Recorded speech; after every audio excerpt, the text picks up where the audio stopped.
Soy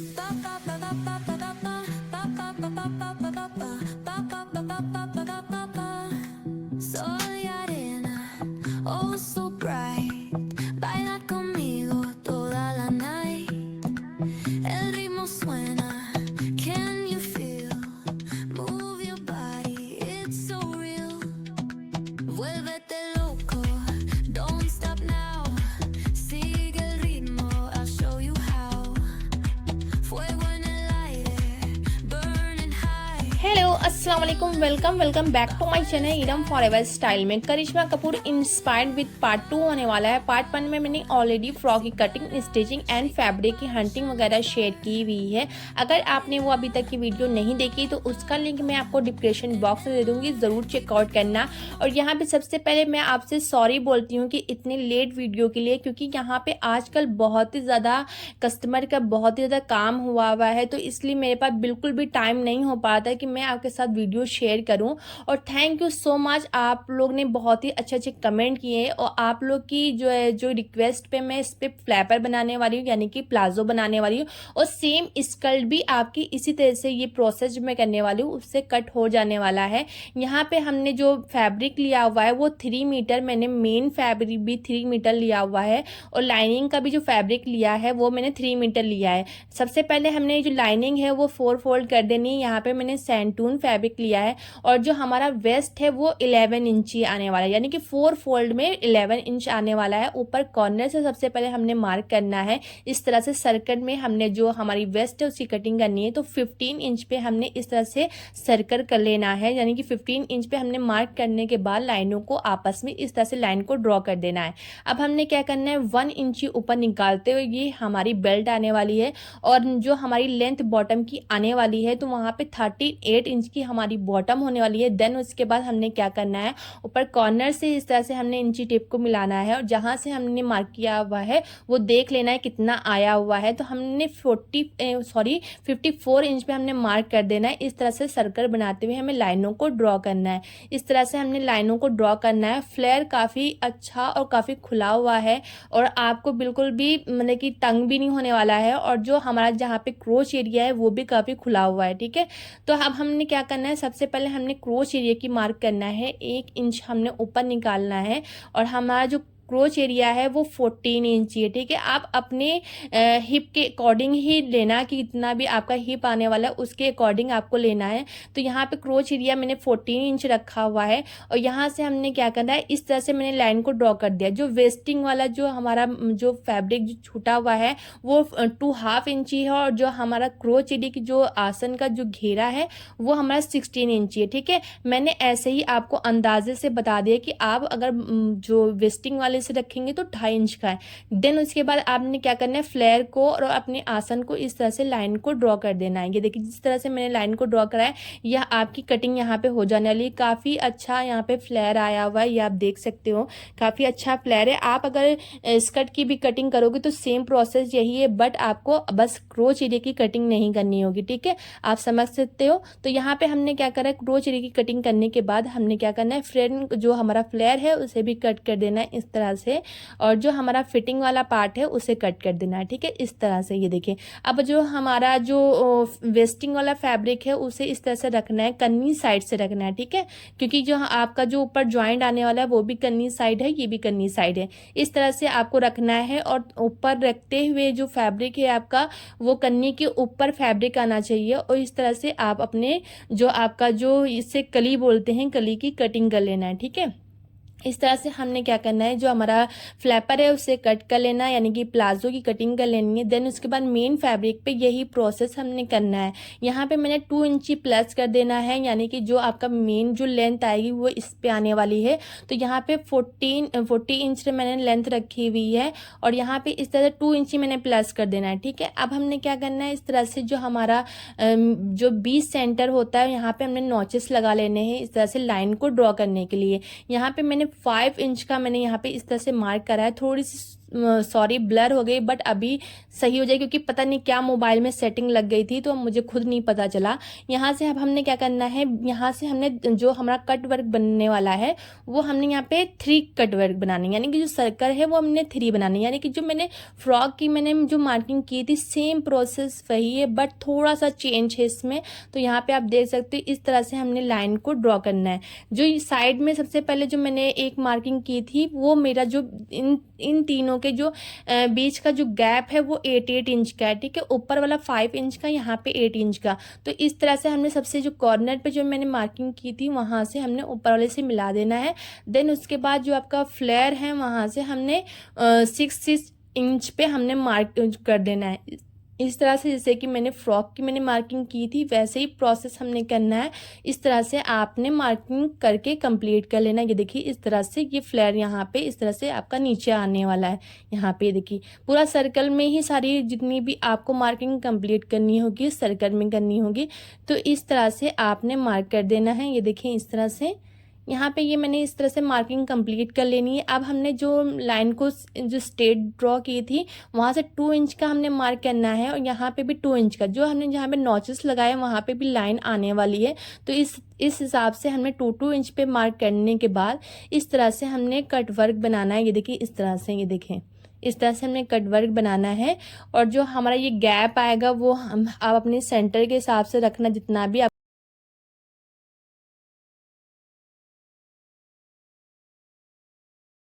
इस तरह से आपको 3 कट वर्क बनाने होंगे और 20 सेंटर पे आपकी लाइन आने वाली है, ठीक है। जो आपका जो 20 सेंटर जो आपका साइड में आने वाला है वहाँ पे आपकी लाइन स्ट्रेट आने वाली। तो इस तरह से हमारा जो 3 कट वर्क बन के रेडी हो जाएगा।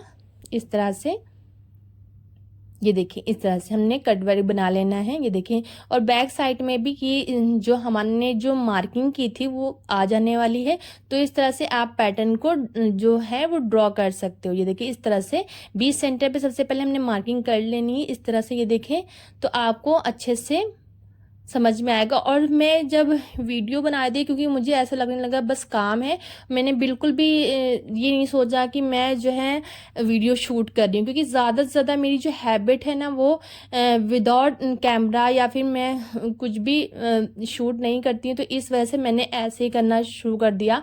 फिर काफ़ी चीज़ें मैंने काटनी पड़ी, बट कोई बात नहीं, मैंने क्लियरली आपको इसमें बता दिया मैंने, सॉरी। यहाँ पे इस तरह से हमने कट वर्क बना लेना है। ये देखिए इस तरह से, ये देखिए इस तरह से। अब ये देखिए जो मैंने इस साइड पे मैंने 5 इंच की मार्किंग की थी सेम प्रोसेस वही है। मैंने बताया जो आपका जो आप एक पैटर्न पे ड्रॉ करोगे तो जो आपका दूसरा लेयर है उस पर भी आपका ड्रॉ हो जाने वाला है। तो इस तरह से हमने कट वर्क को बना लेना है। ये देखिए आप अच्छे से देख सकते हो, स्क्रीनशॉट ले सकते हो, अपने फ्लेयर के हिसाब से आप रख सकते हो। यहाँ पे अब हमने क्या करना है, कट वर्क में मैंने इस तरह से मैंने लेस यूज़ की हुई है।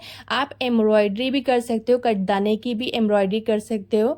और जो है जो वो जो कोहरा आता है उसको भी आप लगा सकते हो, ठीक है। मैंने यहाँ पे ये बारीक वाली लेस का यूज़ किया हुआ है। और जो ये लेस है ये आपको ऐसे लेनी है जो ईजिली फोल्ड हो जाए, कि आपका कट वर्क ईजिली बन जाए। यहाँ पे हमने क्या करना है, इस तरह से हमने बना लेना है। ये देखिए इस तरह से मैंने स्टिच कर लेना है। इससे आपका जो हैंड एम्ब्रॉयडरी का वर्क है काफ़ी ज़्यादा इजी हो जाने वाला है और ज़्यादा आपको टाइम नहीं लगने वाला है। तो इस तरह से हमने लगा लेना है। और इस चीज़ का भी बहुत ध्यान रखना है, फैब्रिक को बिल्कुल भी आपको खींचना नहीं है। और जो है जो आपकी लेस है उसमें थोड़ी सी नमी देते हुए स्टिच करना है, ठीक है। क्योंकि जॉर्जेट का ज़्यादा लोग यही करते हैं कि खिंचा खिंचा फैब्रिक लगता है, तो ये बिल्कुल भी नहीं लगना चाहिए। सारे कट वर्क बनाने के बाद जो हमने जो स्ट्रेट लाइन को ड्रॉ किया हुआ था उस पे हमने इस तरह से अपनी जो लेस है उसको अटैच कर देनी है। ये देखिए इस तरह से हमने अटैच कर देनी है। ये देखिए इस तरह से मैंने सारे कट वर्क बनाने के बाद यहाँ पे इस तरह से, और जितना भी आपकी लेस है वहाँ से आपको कट करने के बाद अच्छे से लॉक कर लेना है। ये देखिए इस तरह से, ठीक है। ये देखें, ये देखें इस तरह से हमने लेस लगा लेनी है और जो हमने जो 3 लाइनों को ड्रॉ किया हुआ था यानी कि स्ट्रेट लाइनों को, वहाँ पे भी हमने लेस को लगा लेना है। अब हमने क्या करना है, यहाँ पे मटेरियल हम देख लेते हैं। यहाँ पे मैंने सीक्वेंस लिया हुआ है गोल्डन वाला और बीड्स लिए हुए हैं ऑफ वाइट कलर के, और यहाँ पे कोरा मैंने लिया हुआ है। ठीक है, इस तरह से। अब मैंने कोरे की देखिए कटिंग मैंने 1/2 इंच से 1 पॉइंट ज़्यादा मैंने कट किया हुआ है। आप अपने अकॉर्डिंग लेना, जितना भी आपको पल्स होगा उसके अकॉर्डिंग। तो यहाँ पे हमने क्या करना है, मैंने निडल लिया और देन उसके बाद हमने उसमें कोरा डाला और ऊपर की तरफ से हमने इसको हैंड स्टिच कर देना है। ये देखिए इस तरह से। ठीक है, बीच में हमने क्या करना है, बीड्स लगा लेना है इस तरह से। ये देखिए इस तरह से लगाने के बाद अब हमने ऊपर यहाँ पे इस तरह से सीक्वेंस लगा लेना है। ये देखिए इस तरह से हमें अपनी लीफ को कंप्लीट करना होगा। और फिर हमने क्या करना है, यहाँ पे हमने कोरा लिया और सेम प्रोसेस हमने यहाँ पे इस तरह से हमने ऊपर तरफ ये देखिए यहाँ पे हैंड स्टिच लगा लेना है और बीच में हमने क्या करना है, इस तरह से बीड्स लगा लेना है। ये देखिए इस तरह से। ठीक है, ये देखिए अब हमने क्या करना है, ऊपर सीक्वेंस लगा लेना है। और यही प्रोसेस आपको जो भी आपका जितना भी कट वर्क बना हुआ है यानी कि, तो मगर इस चीज़ का ध्यान दीजिए, शेप ये जाने वाला है एक साइड पे जाने वाला है। ठीक है, इस तरह देख सकते हो आपका एक साइड पे जा रहा है। ठीक है, तो इसी साइड पे आपका जो भी प्रोसेस रहेगा, जो आपका जो प्लाजो बनने वाला है वन साइड ही जाना चाहिए और जो दूसरा जो आपका जो पैचा होगा वो एक साइड आना चाहिए। अगर आप अपोजिट रखो तो जो भी पैटर्न आप स्टिच जो आप हैंड एम्ब्रॉयडरी करोगे तो अपोजिट रखना है, अपोजिट रखो। और अगर आपको दोनों को सामने रखना है तो उस अकॉर्डिंग आपको इस तरह से लीफ बनानी होगी। ठीक है, ये प्रोसेस आपको पूरे कट वर्क में करना है। अब आपने क्या करना है, यहाँ से हमने जो ज्वाइंट लगाया इस तरह से आप देख सकते हो। अब यहाँ पे हमने क्या करें, 2 इंच का मैंने यहाँ पे कोरे को कट किया हुआ है। देन उसके बाद मैंने 1 इंच कट किया हुआ है। ठीक है, अब हमने क्या करना है, यहाँ पे मैं इसको ग्लू से लगा देने वाली हूँ क्योंकि नीडल से इसमें थोड़ा सा मतलब कि ज़्यादा फिनिशिंग नहीं आएगी। आप इस तरह से लगाओगे बहुत ही फिनिशिंग आने वाली है। तो यहाँ पे हमने सबसे पहले बीच सेंटर पे हमने इस तरह से ये कोरे को लगाने दिया। अब हमने क्या करना है, कॉर्नर की तरफ इस तरह से हमने इस तरह से लगाने के बाद यहाँ पे ये देखें इस तरह से हमने इस पर पेस्ट कर देना है। ये देखें। ठीक है, इस तरह से हमने पेस्ट कर देना है। ये देखिए इस तरह से। ये देखिए अच्छे से आप इसको लगा लेना बहुत अच्छे से और इजली, बहुत ही इजी है इसे लगाना। अब हमने क्या करना है, यहाँ पे 3 लीफ बनानी है। ठीक है, इस तरह से हमने कोरे को लेना है और ये देखिए इस तरह से हमने और जहाँ से हमने निडल को निकाला है सेम वहीं पर से हमने निडल को बैक साइड में पास करना होगा। और इस तरह से हमने हैंड स्टिच से ये देखिए इस तरह से हमने लगा देना है, बीच में पर्स लगा देना है। और बीच में पर्स लगाने के बाद ऊपर की जो साइड है जहाँ पे लीफ कंप्लीट होने वाली है वहाँ पे हमने सीक्वेंस लगा देना है। ये देखिए इस तरह से। ठीक है, ये हमने क्या करना है, 3 लीफ बनानी है। अब हमने जो हमारा मेन पॉइंट वाला है वहाँ पे भी हमने 3 लीफ बनानी है इस तरह से। ये देखिए इस तरह से बहुत ही ये खूबसूरत लगने वाला है और बहुत ही प्यारा लग रहा था। हैंड एम्ब्रॉयडरी बहुत ही प्यारी लग रही थी, बहुत ज़्यादा खूबसूरत लग रही थी। तो इस तरह से आप अपने आउटफिट को अंडर बजट में रिक्रिएट कर सकते हो। और बहुत ही वैसे तो टाइम काफ़ी ज़्यादा कंज्यूमिंग ये प्रोसेस है, बट एक अलग ही आपको ये लुक देने वाला है बहुत ही, क्योंकि बहुत ही खूबसूरत ये आउटफिट लग रहा था। मैं आपको बता भी नहीं सकती, एक्सप्लेन भी नहीं कर सकती कितना खूबसूरत लगा था। और यहाँ पे देखिए यहाँ पे मैंने 2 जो बीड्स लगाए हुए हैं वो केवल मैंने जो मेरा कोरा है उसको फिनिशिंग देने के लिए। ठीक है, क्योंकि यहाँ पे हमने स्टिच किया हुआ है तो इसलिए मैंने फिनिशिंग देने के लिए यहाँ पे थोड़ा सीक्वेंस वगैरह लगा देना है। यहाँ पे इस तरह से देखिए हमने कट वर्क बनाया है। देखिए कितना प्यारा लग रहा है, बहुत ही ज़्यादा खूबसूरत लग रहा है। और आप देख सकते हो कितना खूबसूरत, कितना नीट और क्लीन आया हुआ है। और ऐसे ही हमने दूसरे जो पैचा है हमने उसको भी रेडी कर लेना है। ये देखिए इस तरह से हमने अपने पैचे को रेडी कर लेना है। और आप देखिए इस तरह से स्कर्ट भी बना सकते हो। यहाँ पे अगर आप क्रोचेट की कटिंग नहीं करोगे तो यहाँ पे मैंने थोड़ा जॉइंट लगाया हुआ है। फिर उसके बाद लाइनिंग को रख के कट मैंने कर लिया। लाइनिंग थोड़ा सा जो मेन फैब्रिक था थोड़ा सा यहाँ पे कम था तो यहाँ पे मैंने जॉइंट लगा देना है। अब हमने क्या करना है, इस तरह से मैंने जो हमारा पैचा है वो 1 पैचन लेना है। ठीक है, यहाँ से हमने क्रोच एरिया से इस तरह से हमने फिटिंग करना है। ये एक स्टाइल में अगर आप स्टिच करोगे बहुत ही ईजी प्रोसेस है और बहुत ही अच्छे से आपका स्टिच होने वाला है। तो ये जो हमारा जो ये पैचा है यहाँ पे हमने ज्वाइंट कर दिया। ये देखिए इस तरह से, ये देखिए यहाँ पे हमने ये देखिए स्टिच कर देना है। ये देखें 1/2 इंच का गैप लेते हुए, ठीक है, जो मार्जिन है फैब्रिक को 1/2 इंच का गैप देते हुए हमने स्टिच कर देना है। ऐसे ही सेकंड जो हमारा पैचा है उसको भी स्टिच कर लेना है। ये देखें इस तरह से। ठीक है, ये देखें यहाँ से दोनों पैचे अलग अलग स्टिच आपको इस तरह से कर लेने हैं। ऐसे ही जो आपकी लाइनिंग होगी उसे भी इस तरह से ये देखें सेम प्रोसेस करना है।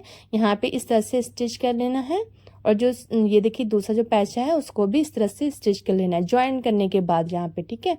अब हमने क्या करना है, ये देखिए इस तरह से हमने लेना है और यहाँ पे इस तरह से ये देखें इस तरह से फोल्ड करना है, ठीक है। 1 फोल्ड करना है, आपको 2 फोल्ड नहीं करना है, 1 फोल्ड करना है और बारीक वाला 1 फोल्ड करना है, ठीक है। और पूरे फ्लेयर में आपको स्टिच करना होगा और जो आपका दूसरा पैच है उसमें भी, और सेम प्रोसेस आप इसकी लाइनिंग में भी करना है, ठीक है, फिनिशिंग देने के लिए।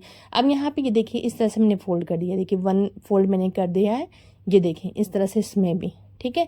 लोग क्या करते हैं डबल फोल्ड करते हैं, बिल्कुल ही फिनिशिंग नहीं आती है और आपका ये पीको स्टाइल में भी हो जाने वाला है, ठीक है, क्योंकि इससे फ्लेयर बहुत खुल के आता है। अब ये 1 फोल्ड करने के बाद हमने इसी को इस तरह से फोल्ड करना है, ठीक है, डबल फोल्ड। अब हमने डबल फोल्ड पे स्टिच करना है, एक साथ में नहीं स्टिच करना है, आपको थोड़ा सा इसमें डबल स्टिच करना होगा, ठीक है। अब इसको इस तरह से फोल्ड किया, डबल फोल्ड किया, अब आपने स्टिच कर देना है और ज़्यादा भी बिग नहीं लेना है, ज़्यादा फैब्रिक को ज़्यादा नहीं लेना है, एकदम बारीक तरीके से। ये देखें इस तरह से, ये देखें बहुत ही फिनिशिंग आएगी इस तरह से। अगर आपने कोई भी आपको फ्लेयर जहाँ पे अम्ब्रेला कट हो वहाँ पे ज़रूर यूज़ करें, वरना आप पीको का भी यूज़ कर सकते हो। यहाँ पे इस तरह से हमने क्या करा है, दोनों पौचो जो होता है उसको ले लेना है, ये देखिए इस तरह से। अब हमने क्या करना है, इसकी ये देखिए इसके ये बीच से इस तरह से, ये देखें इस तरह से हमें जो हमारी लाइनिंग है उसको इस तरह से निकाल देना है। और जो हमारा जो सैंटून वाला जो फैब्रिक है जो पर्चा है वो हमें राइट साइड रखना है और जो ये भी राइट साइड रखना है, ठीक है, दोनों राइट साइड है, रॉन्ग साइड नहीं है। तो अब हमने क्या करना है, इस तरह से हमने लेना, ये देखिए इस तरह से क्रोच एरिया के पास से हमने इस तरह से स्टिच करना है, ये हमने स्टिच करना है और फिर ये देखें इस तरह से हमने ये स्टिच करना है, ठीक है। यहाँ पे ये स्टिच करके और जो हमारा दूसरा पैचा है उसमें भी ऐसे स्टिच करना होगा, ये देखें इस तरह से स्टिच हो गए। ये हमारा दोनों जो पैचे अलग अलग स्टिच हो गए, ठीक है। अब हमने ये स्टिच करने के बाद अब हमने क्या करना है, ये देखिए दूसरा पैचा भी हमने इस तरह से स्टिच कर देना है, ये देखिए इस तरह से, ठीक है। अब हमने क्या करना है, हमारा जो क्रोच एरिया है हमने उसको ज्वाइंट करना है, यानी कि जो हमारा जो आसन है उससे ज्वाइंट करना है, ठीक है, इस तरह से। और जो आपका अगर मियानी लगती है तो उसमें आपको अलग स्टाइल में आपको इस तरह से बनाना है, वरना विदाउट मियानी आप इस तरह से स्टिच कर सकते हो। ये देखें इस तरह से आपका फ्लेयर बहुत अच्छा आता है और बिल्कुल भी तंग नहीं होता है। ये देखिए इस तरह से आप अगर मैंने कि ये नहीं कि मैंने कि आपका जो ये थोड़ा तंग नहीं आता है, क्योंकि इस तरह से अगर अपने आसन को ज्वाइन करेंगे, देखिए इस तरह से हमने क्या करा है, अपने जो आसन है उसको ज्वाइन कर लेना है, ये देखें इस तरह से। अब हमने क्या करना है, जो हमारी बेल्ट है उसके लिए फैब्रिक लेना है और हमने यहाँ पे 4 इंच की जो ब्रॉड है वो 4 इंच की रखी है और जो आपकी जितनी भी वेस्ट हो उसके अकॉर्डिंग फैब्रिक लेना है, हाफ इंच का गैप देते हुए हमने स्टिच कर लेना है दोनों साइड। ये वन साइड मैंने स्टिच कर लेना है। यहाँ पे मैंने इलास्टिक ली हुई है अपने वेस्ट के अकॉर्डिंग और यहाँ पे मैंने ज्वाइन कर लिया इलास्टिक को। अब हमने क्या करना है, रॉन्ग साइड की जो फैब्रिक हो वहाँ पे इस तरह से इलास्टिक को रखना है और इस तरह से हमने ये देखिए फोल्ड करते हुए इस साइड से हमने स्टिच कर देना है और जो इलास्टिक है उसको खींच के हमने इस तरह से फैब्रिक में अपनी इलास्टिक को अटैच कर देना है। मेन और बीच सेंटर पे भी मैंने इसको स्टिच कर दिया है खींच के। ये अब हमने क्या करना है, दोनों जो जॉइंट हैं जहाँ पे हमने ज्वाइंट किया हुआ है इस जॉइंट से हमने इस जॉइंट को मिलाना है, ये देखिए इस तरह से, और हमने इस तरह से हमने पूरे को ज्वाइंट कर लेना है, ठीक है। और ऐसे ही ये ज्वाइंट हमारा बैक साइड में आना चाहिए और सेम हमें इसको पैटर्न को रख के हमने स्टिच कर लेना है, ठीक है। यहाँ पे ये देखिए इस तरह से हमने अपने जो इलास्टिक वाली बेल्ट है उसको अटैच कर दिया है और अब हमने क्या करना है, जो हमारा जहाँ पे फ्लेयर वाला हिस्सा है वहाँ तरफ रखते हुए हमें टॉप स्टिच कर देना है यहाँ पे, ठीक है। टॉप स्टिच यहाँ पे इस तरह से, यानी जो आपकी जो वो स्टाइल में होता है, यानी कि जो इलास्टिक साइड पे नहीं रखना है, रॉन्ग साइड में रखना है और स्टिच कर देना है। यहाँ पे ये आप देख सकते हो, यहाँ पे इस तरह से हमारा फ्लैपर रेडी हो गया। काफ़ी ज़्यादा फ्लेयर आया हुआ था, ये देख सकते हो, काफ़ी ज़्यादा फ्लेयर और बहुत ही खूबसूरत लग रहा था ये, और बनने के बाद तो बहुत ही प्यारा लग रहा था। देख सकते हो आप, फिनिशिंग भी देख सकते हो। इस तरह से हमने फ्लैपर को रेडी करना है बहुत ही ईजी वे में। और देखिए दोनों जो लाइनें स्ट्रेट हैं वो सामने आने वाली हैं, साइड साइडों में हमारी एक लाइन आएगी और एक बैक साइड में लाइन आएगी, और यहाँ पे दो बीच में ये देखिए यहाँ पे 2 कट वर्क बने हुए हैं। ठीक है, यहाँ पे इसी प्रोसेस से मैंने दुपट्टे को रेडी कर लिया है, जिसकी मैंने वीडियो शूट नहीं की, मैं ऐसे ही आप दे सकते हो, स्क्रीनशॉट ले सकते हो। यहाँ पे मैंने 5 लाइनें लगाई हुई, ठीक है, इस तरह से 1 2 3 4 5। ठीक है, अब यहाँ पे मैंने ये कट वर्क बनाया है 1, और जो उसमें बना हुआ वो 3 कट वर्क बने, बट मैंने यहाँ पे 1 ही कट वर्क बनाया हुआ है। और यहाँ पे इस तरह से अब हमने ये देखिए फ्रॉक भी हमारी रेडी हो गई है इस तरह से। तो आपको मेरी ये वीडियो कैसी लगी ज़रूर कमेंट करके बताएं, और अच्छे कमेंट करने के लिए थैंक यू सो मच। और आप ज़रूर बताएं, मिलते हैं नेक्स्ट वीडियो में, तब तक के अपना ख्याल रखें। अल्लाह हाफिज़, बाय।